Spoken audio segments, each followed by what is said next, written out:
O texto bíblico é muito claro a respeito de aspectos culturais que Deus deu exclusivamente para o povo judeu. A celebração das festas, né, a cultura que nós vemos ser produzida ali no contexto do Antigo Testamento e que é dada por Deus ao povo de Israel, é dada por Deus ao povo de Israel. Ou seja, o gentio não tem a obrigação de obedecer a esses contextos, a esses projetos culturais. É verdade que na comunhão com o judeu é necessário mantermos alguns padrões para que a gente não escandalize os nossos irmãos.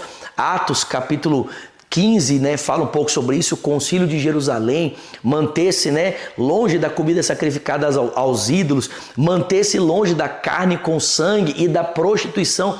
A prostituição tem a ver com a nossa santificação, mas essas outras coisas, no contexto daquele tempo, tinha a ver com não escandalizar o judeu quando sentado na mesa para a comunhão com ele.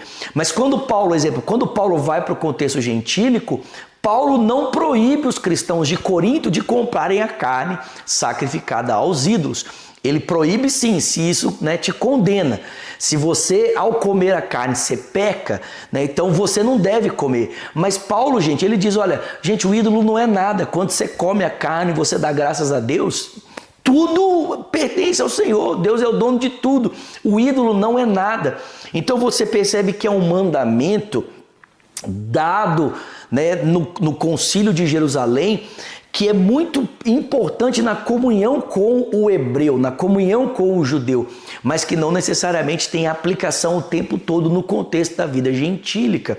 Uma outra questão cultural que a gente vê ali, principalmente em Corinto, e que também tem, parece que ecos ali em 1 Timóteo, 2 Timóteo, é a questão do véu.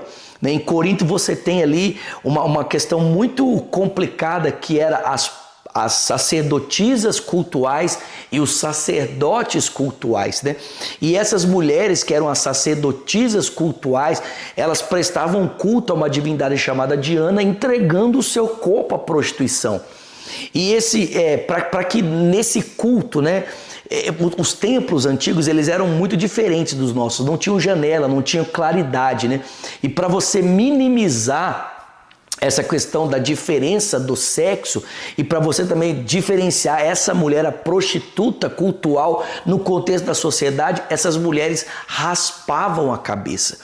E aí isso era vergonhoso, uma mulher que andava com a cabeça descoberta, a cabeça raspada, isso era vergonhoso. Então, para que as mulheres cristãs, né, não fossem confundidas, né? Imagina, você tem uma mulher que é cristã, né, que foi uma sacerdotisa cultual, mas agora entregou a vida dela a Cristo. E ela agora precisa ser vista de uma forma honrada. Então, para que ela não seja mais estigmatizada pela vida que ela viveu, o que se esperava dela? Que ela cobrisse a cabeça com o véu. Paulo diz, olha, cubram a cabeça, isso é respeitoso.